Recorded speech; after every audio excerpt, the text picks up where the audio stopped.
The Interactive Voice Response, or IVR Menu Service, is used to set up navigable menus that can be selected by the origin using telephone signals, DTMF. To access Interactive Voice Response, click on the Services tab and Interactive Voice Response. Click on Create IVR menu. Assign a name. Then click on the list icon to select the number you would like to define as the number to connect to IVR. Click on Initial Announcements to choose your greeting from a defined list that can be customized for your business. Click on Play to preview. Click on the predefined list of menu prompts to choose the messages to come after your greeting.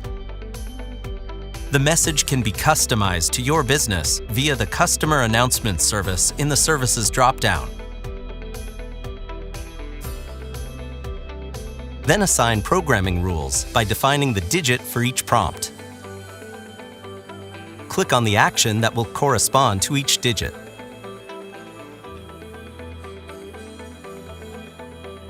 Click the plus button to add more entries if needed. You can also define other rules for how inactivity or invalid options are handled by keeping the defaults or customizing your preferences. Then check on the Active box to activate. Click Save.